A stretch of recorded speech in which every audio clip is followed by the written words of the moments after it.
televiewers, and sorry for the late starts of the program. It is the brief, your favorite program on My Media Prime Television, dedicated to the review of newspaper headlines. On today's edition of the program, we are receiving Dr. Simon of the ruling CPDM party, who will be analyzing with us this morning. Let's get straight to what the French newspapers have for their readers this morning with Audrey Zaxa. Bonjour Audrey. Good morning to you, Lasha Kingsley. Bonjour à vous, fidèles téléspectateurs. Le Cameroun recevra son premier lot du vaccin chinois Sinopharm dans quelques jours, et c'est le sujet que propose le journal bleu de Aman Mana, par lequel nous débutons l'exercice de ce matin.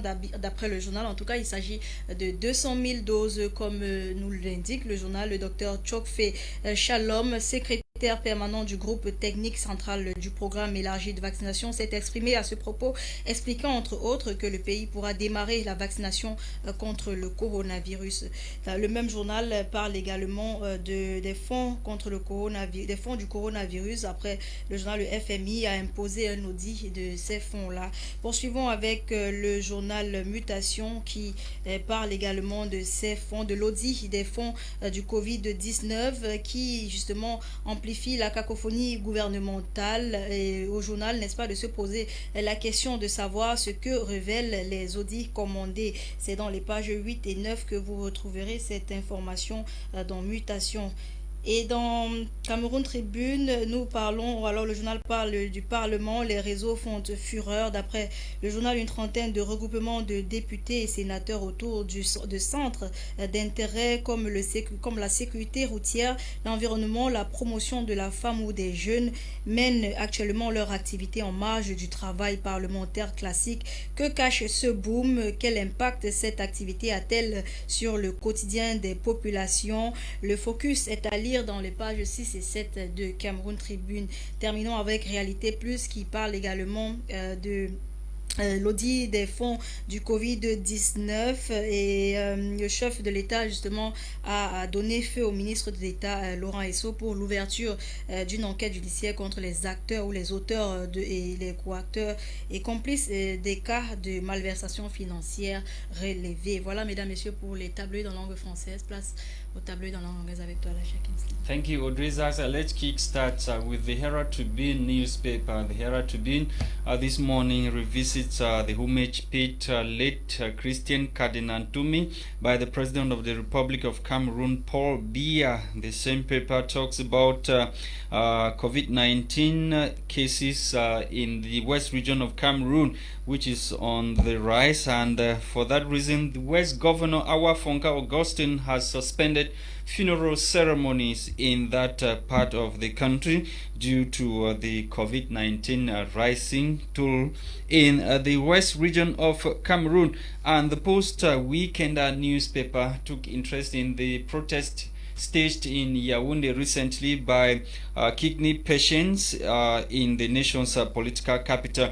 According to the paper, 15 out of those who are suffering from kidney-related diseases in Yaoundé have died within a week, says the paper. These revelations were made by kidney patients as they stormed the entrance into the Yaoundé Teaching Hospital in that part of the country, demanding for government to fulfill the promises that the government had made to them sometimes back, which the government is not respecting. And the Guardian Post this morning talks about the Anglophone crisis. According to the paper, despite rising killings, atrocities in the northwest and southwest regions of Cameroon, UN Security Council says Anglophone crisis not on the agenda anytime soon.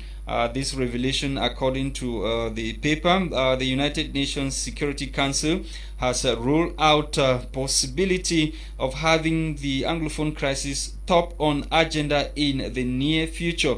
Despite the continuous killings in the northwest and southwest regions of Cameroon, the UN Security Council, according to the paper, has turned a blind eye to the situation as the crisis never featured on its agenda, with calls growing from the issue to be brought before the Council for discussions. The current UN Security Council chief for the month of April, Ambassador Din K, during a press briefing Monday, dismissed the possibility of that happening anytime soon. In an outing on Twitter same day, the World Federation of United Nations Association quoted the veteran diplomat as saying, "There is no plan as of right now for the Security Council to have a meeting on Cameroon." And the same paper equally talked about the 2021 Best Practices Award. FECON set aside 105 million for meritorious councils in the country. And also talking about the Anglophone crisis, suspected Amba fighters kidnapped Bamenda DDR officials. The official who was kidnapped recently is said to have been taken away by armed men believed to be Ambazonia fighters operating in that part of the country. Thank you so much for watching, televiewers. We are back in the studio to continue with our discussions with Dr. Simon. Bonjour, doctor. Good morning and welcome. Good morning. Drizak, doctor is here once again. Yes. Docteur. Bonjour à vos You are with the CBD Empathy. Yes. Yeah. Okay. Bonjour à vos téléspectateurs et c'est un plaisir d'être là une fois de plus.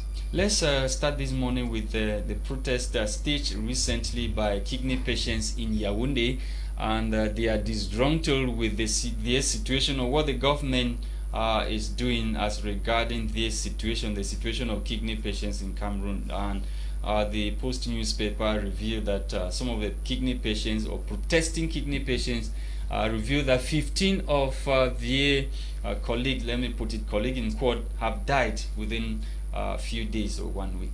What do you have to say to that? Malheureusement, déjà, c'est dommage. Il faudrait qu'on s'incline devant la dépouille des 15 décédés, mais qu'on ne s'alarme pas, ou alors qu'on ne s'inscrit pas en faux contre les ordonnances ou alors les prescriptions du gouvernement.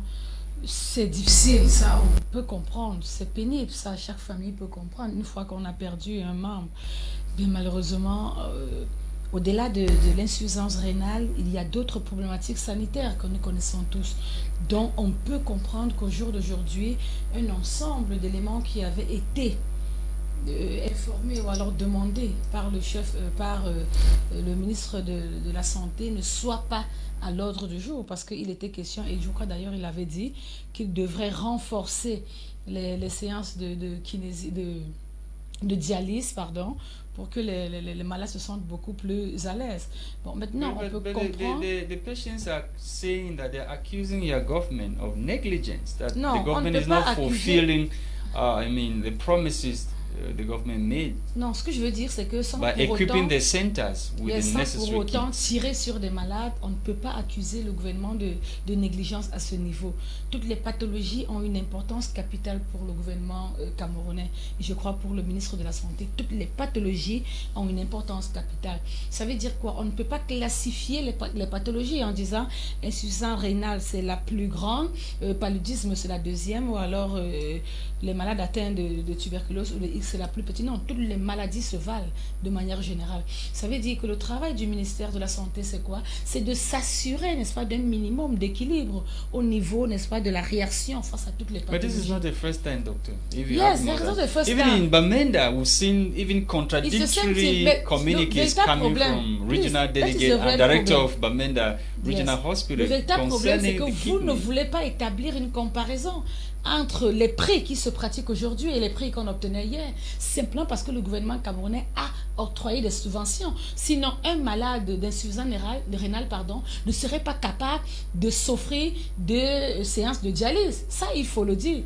C'est parce que l'État a accepté, subventionné ces séances de dialyse que le coût a été assez acceptable malgré la difficulté. Non, c'est une maladie qui nécessite des moyens Il y a des malades qui voyagent même du matériel, je ne veux pas dire sophistiqué. Du coup, des médecins nous en avons. Ça, il faut le dire. Des médecins nous en avons. Et peut-être vous ne saviez pas, à Douala, à une époque, ici à l'hôtel général, tous les malades de l'Afrique centrale venaient se faire dialyser à Douala. Donc il ne faudrait pas qu'on donne l'impression que le Cameroun, il est noir, il est sombre, il est très obscur. Non, c'est pas de ça qu'il est question. Mais je suis de ceux qui pensent que pour des maladies comme celle-là, qui fragilisent l'individu, qui rend l'individu indépendant, l'État devrait doubler, le gouvernement dans sa politique devrait doubler des moyens pour assurer, n'est-ce pas, une facilité de vie à ces personnes-là. Parce qu'un malade de palu, malgré le niveau ou le degré de paludisme, il a encore la capacité de se mouvoir tout seul. On se comprend un peu. Donc je peux comprendre que le ministre de la Santé, dans des budgets futurs, accorde plus d'argent sur des maladies qui paralysent l'individu et essaye de l'accompagner très progressivement parce qu'il n'y a pas de guérison, mais dans le reste de vie qu'il lui reste à faire. Okay. D'accord. Le débat continue de s'emballer autour de la gestion des 180 milliards de francs CFA octroyés par le FMI justement pour lutter contre le Covid au Cameroun. Selon vous, que se passe-t-il réellement? On va dire encore les audits. Mais c'est normal, Lodi, c'est normal.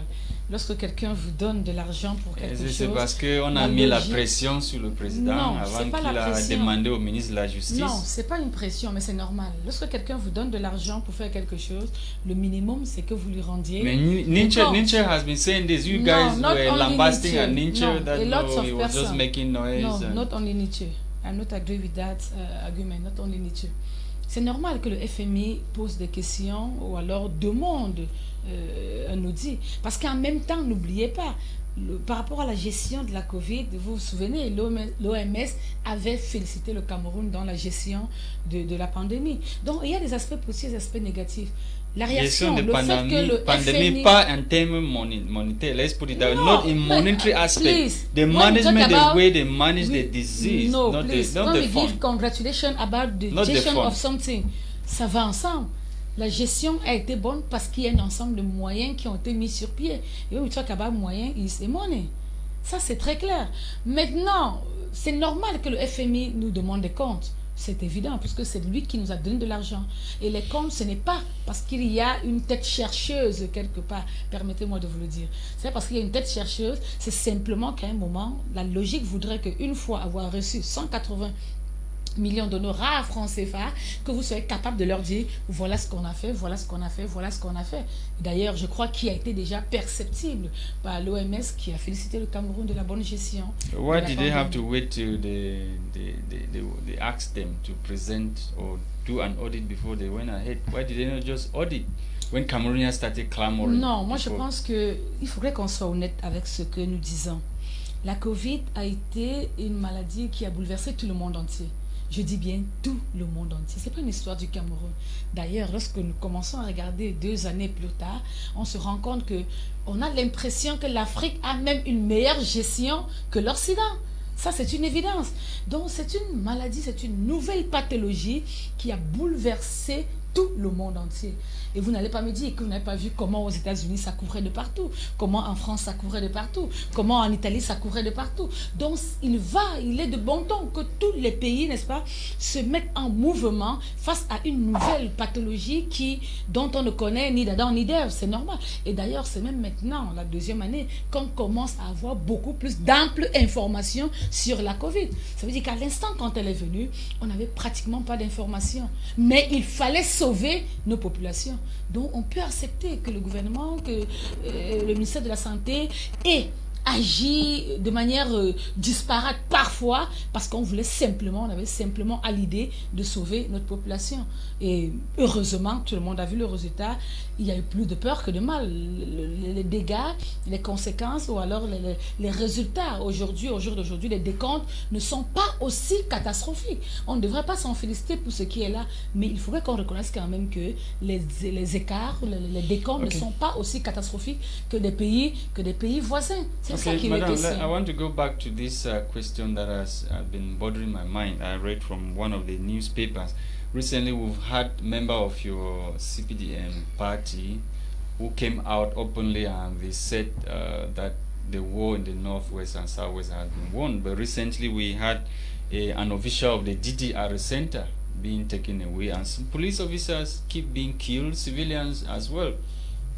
what is really happening? Non, malheureusement, je crois que vous parlez de la crise anglophone. Si Yes. j'ai parfaitement suivi votre question, non, c'est dommage. Et comme je le dis depuis l'entame de cette crise, c'est une crise qui incombe, qui implique tout le Cameroun. Et je crois que nous avons atteint un niveau où on devrait plus se mettre dans la posture de je suis anglophone, je suis de Bamenda, je suis de Boya, je suis de Limbé, non, comme j'entends souvent les uns et les autres le dire. C'est une crise qui incombe tout le Cameroun, c'est une crise qui implique tous les Camerounais et c'est une crise qui devrait se résoudre par les Camerounais. Ça, c'est une évidence. Arrêtons un tout petit peu à un moment. C'est un peu lorsque vous allez voir dans une maison où papa est en train de battre sur maman et vous appelez les voisins. Vous appelez les voisins pour faire quoi? Non, ils ne vont rien faire. Parce qu'au finish, la solution se trouvera dans la maison. D'ailleurs, le lendemain, lorsque papa a bagarré maman le matin, ça n'empêche que le lendemain, vous les voyez Mais si le bagarre continue, est-ce que le voisin n'a pas le droit de le venir? lendemain, vous les verriez main dans la main. C'est une façon de dire quoi? C'est une façon de dire que la gestion de certains problèmes sont plus internes qu'externes. Même si à un moment, l'extérieur nous apporte un coup de pouce, l'extérieur nous apporte un coup de main, les solutions vraies et sérieuses viendront de l'intérieur, parce que en réalité c'est pas l'ONU, c'est pas l'Europe, l'Union européenne qui souffre, je vais dire ça comme ça, qui souffre des affres de cette guerre. Les conséquences, c'est nous qui les subissons. Les éléments les plus négatifs de cette guerre, c'est nous qui les subissons. Donc je me dis que nous sommes les mieux placés à apporter une solution concrète à cette guerre. Mais maintenant, lorsque certains politiques, parce qu'il faudrait qu'on y arrive, lorsque certains politiques décident d'en prendre pour faire leur fonds de commerce, c'est nous qui devions dire non, c'est nous qui devons dire stop, parce que c'est nos mamans qui meurent, parce que c'est nos soeurs qui meurent, parce que c'est nos frères qui meurent, c'est nos enfants qui sont en train de partir. Donc à un moment, essayons de faire la part des choses et leur dire, ici, je crois qu'il est temps que la politique prenne le large et que les vrais problèmes, les vraies solutions soient mises sur pied. Mais justement, madame, c'est de ça qu'il est question. Comment comprendre, comme là, a posé la question, comment comprendre que le gouvernement déclare avoir, n'est-ce pas, que la guerre est finie de ce côté-là, mais on continue de voir cette chose? Non, la déclaration n'est pas forte à ce niveau. Lorsqu'on dit la guerre, on ne peut pas avoir dit la guerre est finie, pardon. Mais le ministre de l'administration territoriale, lui a dit, c'était à Bafou. Non, c'est les anciens propos. Vous n'allez pas prendre les anciens propos. Nous sommes en 2021 et pratiquement... Non, c'était en 2000. Même quand il le disait... Il a déclaré que le gouvernement a gagné la guerre. Non, je crois qu'il faut observer ou il faut analyser ou alors percevoir cette phrase à un degré beaucoup plus supérieur. En ce moment, lorsqu'on parle de la fin, lorsqu'il parle, parce que je ne suis pas dans ses propos, mais je pense qu'il voulait faire comprendre à la population, non seulement de s'impliquer dans la gestion de cette crise, mais également qu'il y a eu une nette amélioration. Et d'ailleurs, sur ce plan, vous conviendrez avec moi que aujourd'hui, en 2021, en avril 2021, il y a une nette amélioration par rapport à hier. Il faut féliciter le gouvernement. Do you really think that military solution is what will end this crisis? No, the problem is not a military solution, but the problem is collaboration between military and population. But now, let me take a case in Bangui. A lady was shot 2 days ago, shot dead for selling to the military. So how should the population collaborate with the military? Non, il ne faudrait pas que des actions individuelles comme ça nous créent, n'est-ce pas, la frustration. Parce qu'en principe, c'est cette nouvelle méthode dans cette guerre-là que moi je vais appeler des enfants égarés, simplement, parce que Amba Boy et tout ce qu'on dit là, pour moi, je trouve très fort. Je dis, c'est les enfants qu'on peut encore récupérer parce que simplement, ils ont été manipulés. C'est là parce qu'on a attrapé celle-là, parce qu'elle voulait donner une information à l'armée et à la justice. Il est important qu'on le fasse parce que les populations s'en sont rendues compte. Se mettre du côté de ces, entre guillemets, hors la loi, ça ne profite à personne. Parce que l'expérience l'a montré, lorsqu'ils sont en cours de ressources, lorsqu'ils sont en cours de moyens, ils se défraient vers qui? Vers les populations.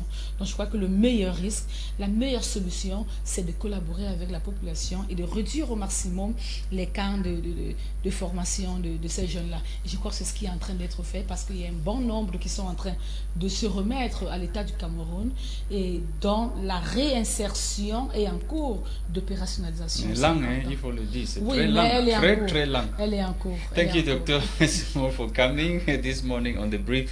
Hope to have you some other day, madam. Merci, c'est un plaisir. renouvelé. Voilà. Merci à vous, mesdames, messieurs. C'était des briefs pour vous. Restez scotchés pour plus sur My Media Prime Television. Thank you for watching Televiewers. The program was produced by Christian Tebon, and for presentation, we've been Audrey Zagza, myself, Lasha Kinsley. Bye-bye. Tomorrow's another day.